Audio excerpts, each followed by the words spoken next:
Selamat datang di Novel Reader, tempat di mana kata-kata hidup dan imajinasi berkelana. Pada kesempatan kali ini, kita akan menjelajahi dunia cerita dalam sebuah karya fiksi yang luar biasa, The Beginning After the End. Sebuah novel fiksi yang penuh makna, menyentuh hati, dan menghadirkan pengalaman yang mendalam melalui setiap lembarnya. Bersiaplah untuk tenggelam dalam alur yang penuh warna, karakter-karakter yang memikat, dan perjalanan emosi yang tak terlupakan. Mari kita mulai perjalanan kita hari ini. Bab 410, Humor yang Baik. Arthur Lewin. Di mana alacan peliharaanmu? Tanya Gideon sambil menatap sekeliling dengan waspada, seolah-olah Lyra Dreide bisa saja melompat keluar dari bayang-bayang kapan saja. Wajahnya penuh noda jelaga, dan aku tak bisa tidak memperhatikan bahwa alisnya hilang lagi, serta sebagian rambutnya tampak hangus. Bukan karena aku ingin dia melihat ini, tapi di mana kau bisa mengurung seorang punggawa dan berharap dia tetap tinggal. Di samping Gideon, Emily melambaikan tangan kecil ke arahku. Wajahnya pucat, dan kantung hitam tampak jelas di bawah matanya, tetapi kenyataan bahwa ia bisa berdiri sama sekali menunjukkan bahwa kekuatannya mulai kembali. Baru beberapa hari berlalu sejak ujian penganugerahan, dan tanpa bantuan regalia milik Ellie, aku cukup yakin Emily akan membutuhkan waktu lebih lama untuk pulih. Aku sudah menyiapkan salah satu kubah di Earthborn Institute sebagai sel tahanan, jawabku, berhenti di depan kedua penemu itu. Regis dan Micha mengawasinya sementara dia melatih adikku dengan regalia. Gideon terkesiap, lalu berbalik dan mulai berjalan cepat menjauh. Kami berdiri di lantai terendah Vildorial, dikelilingi oleh bangunan batu baru yang telah dibangun kembali. Kerusakan akibat serangan Paraskythe kini hanya tinggal kenangan, setidaknya secara fisik. Namun, aku masih bisa melihat bayangan ancaman itu dalam tatapan hati-hati para kurcaci dan elf yang berlalu lalang. Mereka menghindari percakapan ringan, dan tangan mereka tidak pernah jauh dari senjata masing-masing. Dengan perasaan campur aduk, aku memperhatikan bahwa sebagian dari ketegangan itu mencair setiap kali mereka melihatku. Kehadiranku tampaknya memberi mereka keberanian. Kau seharusnya menempatkan ketiga lance untuk mengawasinya, lanjut Gideon setelah beberapa saat kami memasuki terowongan sempit yang aku tahu terhubung ke beberapa lorong tambang tua. Para lance bukan berada di bawah perintahku, aku menegaskan. Seorang anak kurcaci melambai padaku, senyum lebarnya memamerkan deretan gigi kecil di wajah bulatnya. Aku mengangkat tangan membalas lambaian itu, lalu mengikuti Gideon memasuki lorong gelap. Byron hampir selalu berada di sisi Virion, dan Virion sendiri sibuk mengurus pasukannya. Dengan dicat hand yang mulai kembali ke tangan kita, dia bisa mulai menjangkau lebih banyak elf yang tersebar di seluruh benua. Mereka mencoba menghitung berapa banyak yang tersisa, gumam Emily pelan, suaranya serak karena emosi. Keputusasaan yang menyelimuti kata-katanya terasa mencengkeram tenggorokanku. Aku harus berdeham untuk mengusirnya. Pertempuran pecah di Kalberg, dan Farai pergi ke sana untuk membantu. Beberapa tentara yang lolos dari Black Band berhasil mencapai Kalberg dan memperingatkan mereka tentang apa yang terjadi. Bukannya menyerah, pemimpin mereka yang keras kepala malah memerintahkan penguncian kota dan bertahan di dalamnya. Semakin banyak alasan untuk terus mengerjakan proyekku yang lain, kata Gideon dengan penuh tekad, langkahnya cepat meski pencahayaan lorong begitu redup. Perang ini belum berakhir. Tidak, aku rasa tidak, mengingat apa yang akan terjadi selanjutnya. Aku telah mencoba menempatkan diriku di posisi Agrona, menggunakan semua yang kutahu tentang dirinya untuk memperkirakan langkah berikutnya. Jika Kezes menepati bagiannya dalam perjanjian kami, maka harapanku adalah bahwa kita telah menyaksikan pertempuran besar terakhir di tanah Diatian. Dan mungkin saja, meskipun terlalu optimis, bahwa Agrona akan menganggap dicat hand sebagai urusan yang terlalu merepotkan dan mengalihkan fokusnya ke Epheotus. Namun, ada satu elemen yang membuat kemungkinan itu nyaris mustahil, aku. Aku masih tidak mengerti bagaimana Agrona memperoleh pengetahuannya tentang reinkarnasi, atau bagaimana dia bisa mencari ke seluruh dunia untuk menemukan warisan dan dua titik jangkar yang ia butuhkan demi sepenuhnya mewujudkan potensinya di dunia ini, yaitu aku dan Nico. Namun, terlepas dari bagaimana dia membuat penemuan itu, pelaksanaannya tidak berjalan sesuai rencana. Aku terlahir kembali di benua yang salah, dalam tubuh yang salah, dan ia dipaksa mencari di luar wilayah kekuasaannya untuk sebuah wadah. Alih-alih menjadi titik jangkar yang sepenuhnya berada dalam kendalinya, aku justru menjadi musuhnya. Dan, melalui tindakan putrinya sendiri, aku diberi satu-satunya kekuatan di dunia ini yang mungkin mampu menandingi kekuatan Agrona dan Kezes. Aku tidak pernah berada dalam ilusi bahwa mereka akan membiarkanku begitu saja. Kezes mungkin bersedia bertukar bantuan demi pengetahuan dalam aliansi yang rapuh, tetapi Agrona. Aku tahu penguasa klan Vritra itu tidak akan mampu menahan keinginan atas apa yang kumiliki. Gagasan untuk mengajukan tawar-menawar serupa dengannya, menukar pengetahuan Aetherik dengan sumpahnya untuk meninggalkan di Chathen, sempat terlintas dalam pikiranku. Namun, setelah mempertimbangkannya dengan matang, aku tahu bahwa tak ada sumpah darinya yang bisa benar-benar kupercayai. Dan bahkan jika aku memutuskan untuk mengambil risiko itu, aku tidak akan menyerahkan seluruh penduduk Alaca hanya demi keamanan di Chathen. Apapun niatnya terhadap di Chathen, pada akhirnya Agrona akan memburuku lagi. Aku tidak bisa hanya duduk diam di Vildorial dan menunggu hal itu terjadi. Pikiran ini, dan banyak lainnya, menghantui benakku saat kami menyusuri lorong-lorong tambang tua. Terowongan menjadi panas dan pengap, batu-batu di sekeliling kami memancarkan panas, dan udara terasa tebal dengan bau belerang terbakar.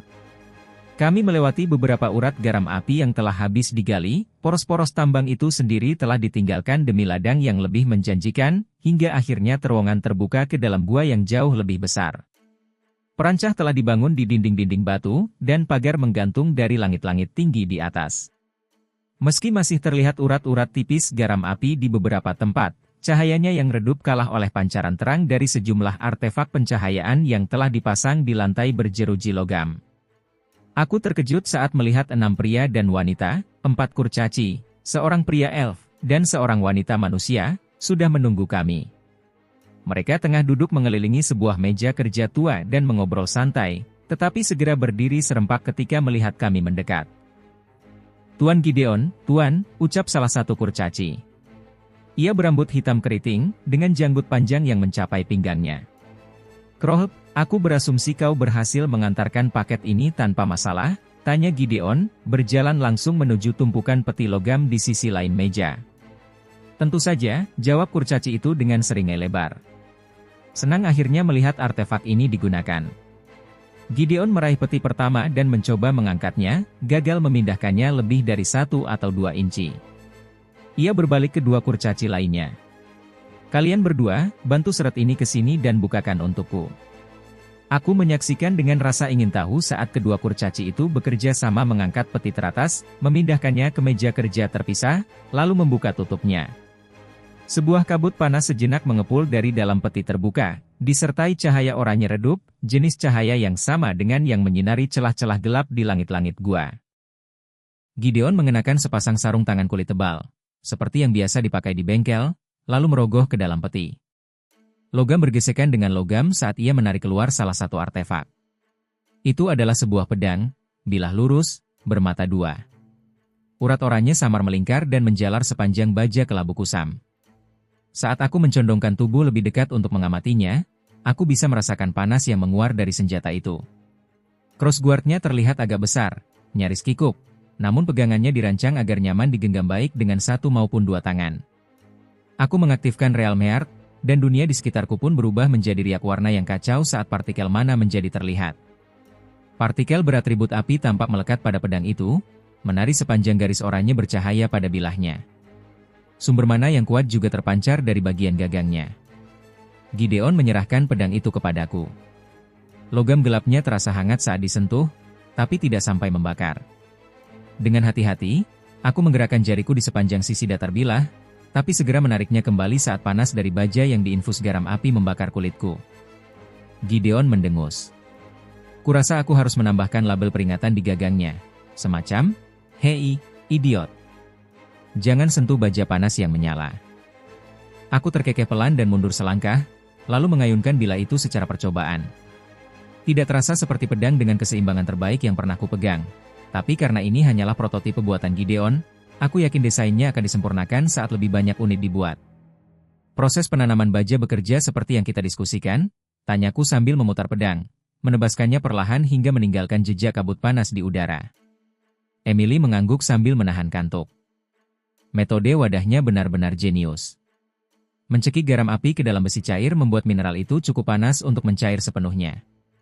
Lalu, Dengan meningkatkan kadar karbonnya lewat baja berkarbon tinggi, garam api bisa menyatu sempurna ke dalam logam, menyelesaikan dua masalah sekaligus. Ya, si anak ajaib berhasil lagi, gerutu Gideon, meskipun jelas raut wajahnya lebih condong ke rasa bangga daripada kesal. Di tengah meja kerja terdapat sebuah generator perisai berukuran jauh lebih kecil, mirip dengan yang kami gunakan saat pengujian penganugerahan. Gideon mengaktifkannya dengan denyut mana, lalu melangkah mundur sambil memandangku penuh harap. Coba sentuhkan pedangnya ke perisai. Perlahan saja, tambahnya cepat. Kita belum butuh kekuatan level lance sekarang. Aku cuma ingin kau melihat efeknya. Aku memutar mata, lalu menurunkan bilah ke arah perisai transparan kecil itu. Begitu tepi pedang menyentuh penghalang, terdengar suara mendesis dan kilatan api kecil menyembur. Aku segera menarik pedang, dan suara itu pun mereda, meskipun asap tipis masih membubung dari bilahnya. Tanpa menunggu aba-aba, aku menekankan pedang ke penghalang sekali lagi, kali ini lebih keras. Mana yang melekat pada struktur pedang berbenturan dengan mana yang membentuk perisai, menghasilkan tarikan yang kuat. 1 detik, 2 detik, lalu. Dengan dengungan pelan yang tertahan, generator perisai kehabisan daya, dan perisainya pun lenyap. Memang ini hanya generator berdaya sangat rendah, tapi kau lihat sendiri, kata Gideon, matanya berkilat penuh semangat. Garam api, bahkan dalam bentuk seperti ini, terus menarik mana beratribut api dari udara, menciptakan tekanan cukup besar untuk melawan, dan dengan kekuatan cukup, bahkan menembus, perisai musuh. Aku mengangkat senjata itu, memperhatikannya lebih cermat. Ada semacam pemicu tersembunyi di bagian crossguard yang besar itu. Ini untuk apa? Gideon menyeringai seperti orang gila. Pedang yang cukup panas untuk membakar daging dan bisa menghancurkan perisai tanpa disalurkan mana sudah cukup luar biasa. Tapi tetap saja, seorang non-mage, sekuat apapun dia, masih akan kalah telak jika melawan seorang augmenter. Para penyihir bisa memperkuat tubuh mereka, otot, kecepatan, reaksi. Fitur ini mungkin tidak bisa sepenuhnya menyeimbangkan pertarungan itu, tapi, ya, ini akan memberi kejutan kecil. Aku cukup yakin Tuan Gideon hanya ingin memasukkan ide meriam lamanya ke dalam senjata ini, entah bagaimana caranya, sela Emily dengan suara lelah. Gideon mendelik dan melambaikan tangan, menyuruh Emily serta para pembantunya untuk menjauh.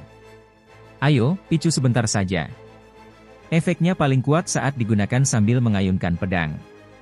Aku mundur untuk memberi ruang, lalu mengambil beberapa ayunan percobaan dengan pedang, mencoba menyesuaikan diri dengan berat dan keseimbangannya. Kemudian, saat aku menebas tajam dari kiri ke kanan, aku menekan pemicu yang kaku itu. Mana meledak keluar dari gagang kebilahnya, dan pedang itu menyala hebat. Pada saat yang sama, dorongan kuat dari gagang mendorongku ke depan seolah-olah ada ledakan dari belakang. Aku menyerap momentum itu dengan memutar tubuh, melepaskan pemicu di tengah gerakan, lalu menurunkan pedang ke depan untuk memeriksa hasilnya. Pembuluh darah oranye itu bersinar lebih terang, meskipun mana berlebih terbakar dengan sangat cepat. Mungkin 20% dari mana yang tersimpan di pegangan telah habis dalam satu ledakan itu. Kata Gideon, hampir bergetar saat ia menggeser berat badannya dari satu kaki ke kaki lainnya. Ketika dipicu saat gerakan kuat, masuknya mana secara tiba-tiba ke dalam garam api menyebabkan pembakaran hebat, yang dapat menambah kecepatan dan kekuatan serangan, serta menciptakan ledakan berapi. Agak berat digunakan saat ini, tambah Emily, tetapi dengan pelatihan yang tepat, seorang prajurit non-penyihir seharusnya dapat mengatur waktu dengan baik dan melancarkan serangan yang cukup menghancurkan. Kata-katanya menarik perhatianku pada 6 non-penyihir yang mengamati dengan tenang dari kejauhan. Aku memandang sekeliling ruang latihan yang besar, kosong, dan tertutup. Apa yang sebenarnya kita lakukan di sini? Gideon bertepuk tangan. Aku sudah muak dan lelah dengan uji coba di lab, itu sebabnya. Sudah waktunya melihat bayi-bayi ini beraksi. Ia melambaikan tangan ke arah sisa kotak senjata sambil berteriak kepada para non-penyihir. Baik, para boneka uji, ambil peralatan kalian dan bersiap. Setelah beberapa saat, ia menambahkan, dan pastikan kalian melakukan pemanasan. Hal terakhir yang kubutuhkan adalah tes ini gagal karena ada yang salah urat. Aku menatap Gideon, tetapi dia tampaknya sengaja mengabaikanku. Emily melangkah mendekat, meraih pedang dengan tangan bersarung. Maaf, dia bersikeras. Kamu tidak harus melakukannya, tapi kamu memang pilihan terbaik.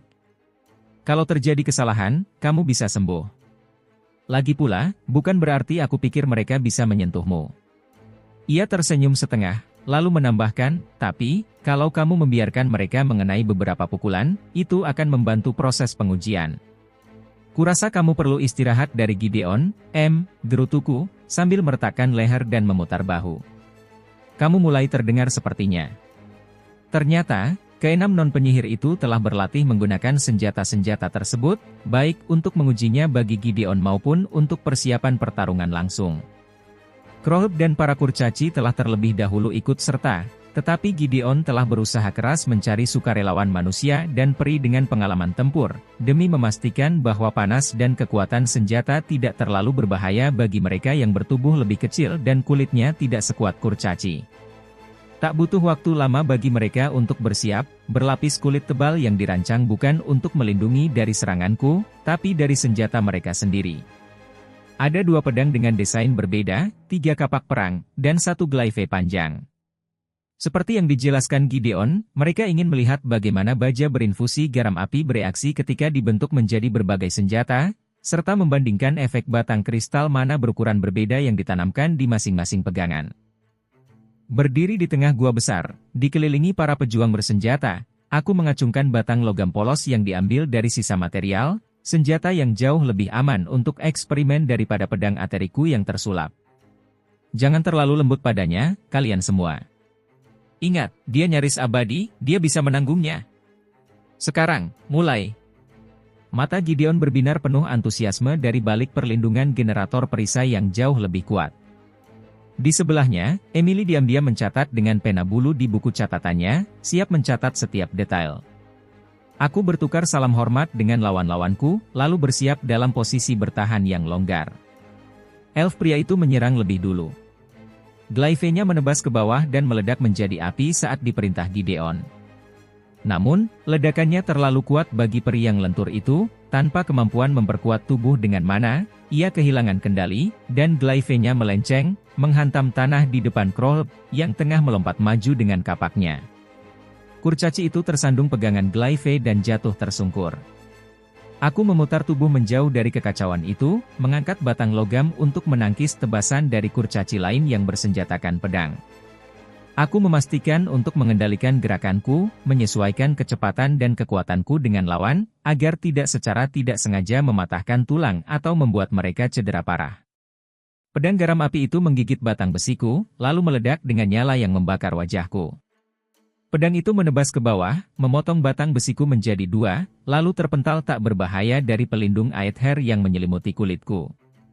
Dengan 2 batang besi pendek di tangan, aku memukul pedang itu ke samping dan menyambut kapak yang menyerang dengan bahu tanpa bersenjata. Aku tak mencoba menangkis, justru menekankan lengan bawah ke dada penyerangnya, cukup kuat untuk menjatuhkannya tanpa melukai. Seorang wanita manusia melompati kurcaci yang jatuh dan mengayunkan pedangnya ke arahku dengan kedua tangan. Aku menyilang kedua batang besi pendek di atas kepala untuk menahan bilahnya, tetapi dia memicu ledakan garam api, menciptakan semburan panas dan dorongan mendadak yang menembus sisa batang logamku. Aku mundur 1 langkah, sengaja membiarkan ujung bilah yang menyala itu menyentuh tubuhku. Mengejutkanku, bilah itu membakar lapisan tipis aether yang melindungiku, meninggalkan goresan di baju dan kulitku sebelum menghantam tanah. Mata si wanita melebar. Ia mulai menggumamkan sesuatu, mungkin permintaan maaf, tapi tak sempat selesai. Dengan kedua tangan masih menggenggam erat gagang pedang, pelatuknya tak sengaja tetap ditekan, dan mana menumpuk dengan cepat. Sebelum aku bisa memperingatkannya, pedangnya meledak. Ledakan api dan pecahan baja menyelimuti kami. Aku segera melangkah maju dan memeluk tubuh wanita itu, mengangkatnya dan menariknya dekat ke tubuhku. Jalur aether yang terungkap lewat Godstep bersenandung, bahkan sebelum aku sempat berpikir. Aku melangkah masuk ke dalamnya. Kami muncul dalam kilatan petir ungu, tepat saat ledakan putih oranye masih meletus di belakang kami. Pecahan baja yang menyala menghantam dinding dan lantai gua, menancap dalam ke batu. Yang lain melompat menjauh, melindungi diri sebaik mungkin. Pelindung kulit mereka cukup baik menahan panas, tapi tidak cukup untuk serpihan baja setajam silet. Wanita itu terengah-engah panik, berusaha melepas helm pelindungnya. Tangannya gemetar hebat. Aku membantunya melepaskan helm, dan ia membuangnya ke samping. Wajahnya memerah karena tenaga dan panas baju besi, lalu menatapku dengan ngeri. Aku melihat ke bawah dan menyadari tubuhku penuh luka kecil. Garis yang dibuat pedangnya di dadaku dan berbagai luka lain perlahan menutup, mendorong keluar pecahan baja kecil yang jatuh berdenting di kakiku. Setelah semua pelatihan kita, gerutu Gideon, muncul dari balik perisai. Aturan nomor 2, jangan tahan pelatuknya. Apakah ada yang terluka? Tanya Emily dengan cemas, menatap kawah tempat pedang wanita itu sebelumnya berada.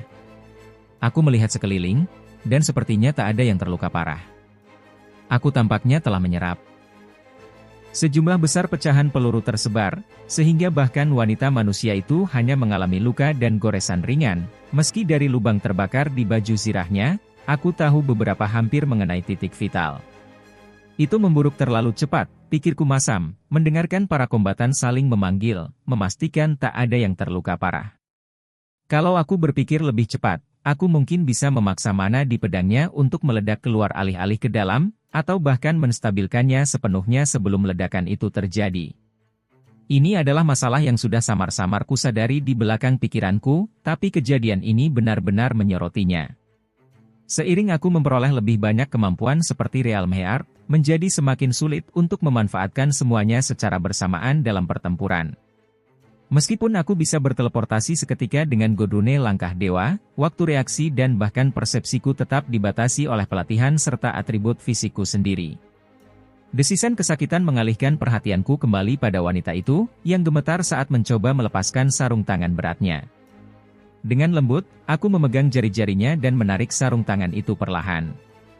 Di bawahnya, tangannya sudah membiru keunguan. Patah, gumamku lembut. Tapi bisa disembuhkan. Kita punya emitter penyembuh di Fildorial yang bisa memperbaikinya tanpa rasa sakit. Emily, seru Gideon saat ia mendekat. Ia mengunyah bibir bawahnya sambil menatap luka si wanita, lalu menoleh ketika Emily bergegas mendekat, satu tangan masih memegang buku catatan dan pena, tangan lainnya sibuk menyesuaikan kacamatanya yang melompat-lompat. Panggil Chandrae untuk membawanya ke penyembuh, ya? Harusnya tadi aku siapkan emitter cadangan dari awal, tapi kupikir tak akan ada yang langsung melanggar aturan. Gideon berhenti, melihat kami bertiga, Emily, aku, dan Chandrae. Semua memelototinya penuh arti. Berikan itu, gerutunya, merebut buku catatan dari tangan Emily. Yang lain, kembali ke posisi. Kita lanjutkan. Emily merangkul Chandrae dan membantunya berdiri. Wajah wanita itu mulai pucat kehijauan, matanya terpaku pada tangan dan pergelangan tangannya yang remuk. Dan demi semua yang hidup, geram Gideon, menatap punggung mereka, jangan tekan terus pemicunya, untuk terakhir kalinya. Eksperimen senjata garam api berlanjut selama 1 jam lagi tanpa kecelakaan tambahan. Setelah menyampaikan hasil pengamatanku kepada Gideon dan berharap yang terbaik bagi mereka yang ikut serta, aku bergegas kembali ke kota untuk memeriksa adikku. Meninggalkannya bersama punggawa musuh, bahkan di balik pintu sel penekan mana yang dijaga oleh Lance dan para sahabatku, tetap saja membuatku tak tenang. Tapi begitu aku kembali, yang menyambutku adalah suara Ellie yang tertawa terbahak-bahak, gaung tawanya menggema di lorong Institut Earthborn. Saat aku membelok ke sudut yang memperlihatkan sel Lyra, aku menemukan Ellie duduk bersila di atas tikar di depan sel, terengah-engah dalam kegembiraan, sementara Regis berjoget di kaki belakangnya dengan nyala api yang tampak seperti ekspresi rasa malu tingkat tinggi. Micha terengah-engah, satu tangan bersandar di dinding, wajahnya memerah karena tawa yang tak terkendali. Tidak, Regis, hanya ada satu cara, Regis mengaum dengan suara bariton palsu yang dramatis, menirukan gaya kartun. Aku harus merebus diriku dalam lava. Aku tak mungkin melakukannya tanpa, ia menoleh dan melihatku. Suaranya terputus, lalu perlahan menyusut dengan canggung. Oh, hei, bos. Mata Ellie membulat, lalu ia menunjuk ke arahku dan tertawa lebih keras lagi hingga ingus menyembur dari hidungnya. Micha tertawa terbahak-bahak, dan keduanya pun kehilangan kendali sepenuhnya. Begitu aku cukup dekat untuk bertemu tatap dengan Lyra di balik jeruji, aku menatapnya tajam. Apa kau menyihir mereka dengan mantra suaramu atau semacamnya? Lyra, yang sedang bersandar santai di dinding bagian dalam sel dengan tangan disilangkan, mengangkat bahu. Tidak perlu. Saudara perempuanmu sudah cukup mengganggu tanpa bantuanku. Tapi, aku memang menikmati ceritanya tentang petualanganmu di Relic Tombs. Kau benar-benar telah melihat dan melakukan beberapa hal yang aneh, Bupati Lewin. Micha berusaha keras menenangkan diri, menegakkan tubuhnya sambil tertawa tertahan. Rahangnya mengatup rapat, tapi otot pipinya terus bergerak-gerak. Ia memberi salam malas dan berkata, "Selamat datang kembali, Jenderal Masokis. Tahanan Alachan kita ternyata sangat berperilaku." "Terima kasih, Micha," aku mendesah dalam-dalam hingga terasa di tulang. Lalu aku menoleh ke Ellie. "Jadi, kau berhasil menemukan sesuatu?" Sambil menyeka air mata dari pipinya, Ellie menyeringai. "Aku rasa begitu. Rasanya, aneh, bukan sulit. Seperti harus belajar ulang cara memakai sihir dari awal. Tapi ada kekuatan besar di sana, siap merespons. Lyra bilang mungkin aku akan tumbuh menjadi pengguna regalia." Lyra berjalan mendekat hingga berdiri tepat di belakang jeruji. Meski begitu, aku tak yakin regalia adalah istilah yang tepat. Kemampuanmu yang bisa memengaruhi pemberian rune itu luar biasa. Ia menggeleng pelan, ekspresinya masam. Para penguasa tinggi akan rela mencabut tanduk mereka sendiri demi bisa melakukan apa yang kau lakukan. Rune yang diterimanya sangat kuat, melampaui apapun yang pernah kulihat, bahkan dibanding pengikut atau sabit itu sendiri. Terus terang, ini terlalu berlebihan baginya. Tujuan dari menguasai rune-rune lemah sebelum lambang, dan kemudian regalia, adalah untuk membangun kekuatan dan kemampuan sihir penyihir secara bertahap. Kebanyakan penyihir tak pernah mencapai lambang, apalagi regalia. Dan adikmu, aku tak yakin dia bisa memanfaatkan regalia itu dengan benar. Ia akan butuh penajaman besar dan penguatan intinya agar bisa mengendalikannya secara penuh. Selain itu, tambahnya, lebih pelan, seperti yang sudah coba kujelaskan padanya, ini berbahaya. Kalau dia mendorong dirinya terlalu jauh, rune itu bisa menguras intinya dan meninggalkannya lumpuh. Aku tidak langsung menjawab, hanya memandangi Ellie sambil mencerna ucapan Lyra. Rambut coklat abu-abu Ellie, warna yang sama dengan milik ayah kami, sedikit berantakan. Saat Lyra berbicara, ekspresi cerah yang menghiasi wajahnya perlahan memudar, berganti dengan kerutan kecil dan tegas di alisnya, membuatnya terlihat lebih mirip ibu kami. Aku tak bisa mengusir dua pikiran dari benakku, tentang Ellie, dan tentang penganugerahan itu sendiri. Kemampuan untuk secara instan mengklarifikasi inti penyihir, berpotensi siapapun, dan secara bersamaan memberikan akses ke mantra-mantra tingkat tinggi, itu bisa mengubah seluruh cara di Chadhan memandang sihir. Kita mungkin bisa menciptakan penyihir elit dalam waktu yang sebelumnya tak terbayangkan. Tapi untuk benar-benar memaksimalkan proses ini, aku harus menghabiskan waktu secara langsung dengan tiap penyihir. Dan aku hanya satu orang, aku membenarkan dalam hati, sadar betapa hal ini secara drastis membatasi kegunaan dari kemampuan ini, setidaknya untuk saat ini. Selain itu, waktuku di Alaca sudah cukup membuka mata tentang bagaimana kehadiran bentuk sihir seperti ini bisa mendominasi dan mengubah budaya magis secara menyeluruh. Manfaatnya jelas, tapi potensi bahayanya, bervariasi, menyebar, dan dalam, sulit untuk diabaikan. Rasa bersalah yang dalam pun mulai menggerogoti pikiranku.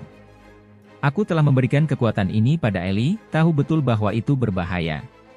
Tapi kini, dengan bukti jelas bahwa dia bisa melukai dirinya sendiri hanya karena kekuatan itu, aku tak bisa menyangkal tanggung jawabku atas apapun yang mungkin terjadi padanya. Aku menatap matanya, mata coklat berbentuk almond yang kini tampak tenang namun dalam. Di balik kerutan kecil di bibirnya, ada kedewasaan yang tak seharusnya ada pada usia semuda itu. Aku sadar, selama aku pergi, dia telah melangkah maju, untuk menggantikan ibu kami, untuk memikul bagian dari beban di Chadhan, pada tingkat yang seharusnya tidak pernah ia hadapi. Tapi, aku masih melihatnya sebagai seorang anak. Dan karena itu, aku belum pernah sungguh-sungguh mempercayainya, terutama tidak dengan kekuatan sebesar ini. Ya, dia sembrono. Dia telah menunjukkan bahwa dia tidak selalu bisa diandalkan. Tapi dia juga tanggap, berani, dan rela berkorban. Dia telah melalui lebih banyak hal daripada yang seharusnya dialami oleh siapapun seusianya. Dia sudah terlalu dewasa untuk terus kupandang sebagai anak kecil, namun tetap terlalu muda untuk sepenuhnya memikul peran sebagai orang dewasa. Namun, aku tahu. Kami tidak punya pilihan. Ellie sendiri sudah tidak melihat dirinya sebagai anak-anak. Dan aku harus mulai memperlakukannya seperti itu, seperti seseorang yang tengah tumbuh, yang butuh ruang untuk berkembang, bukan dinding untuk dibenturkan. Alih-alih terus-menerus menolak keinginannya, mencoba menahan atau mengatur jalannya hanya agar aku merasa aman, aku harus mundur sedikit. Memberinya ruang untuk tumbuh ke arah yang ia pilih sendiri. Dia tak butuh oposisi. Dia butuh bimbingan. Aku menahan napas dalam-dalam, memaksa senyum tipis muncul di wajahku. Lalu kuulurkan tangan. Berjalanlah bersamaku sebentar, kataku pelan. Dia menyambut tanganku dan melompat berdiri, matanya berbinar dengan semangat yang khas. Dan itulah akhir dari pembahasan novel The Beginning After the End. Semoga kalian menikmati setiap kalimat dari alur cerita yang disampaikan. Jika kalian tertarik dengan kelanjutan cerita ini, jangan lupa untuk mengikuti channel ini dengan cara mensubscribe agar tidak ketinggalan setiap video pembahasan terbaru. Terima kasih sudah menyimak dan sampai jumpa di video-video selanjutnya di mana cerita menarik lainnya akan menemani kalian.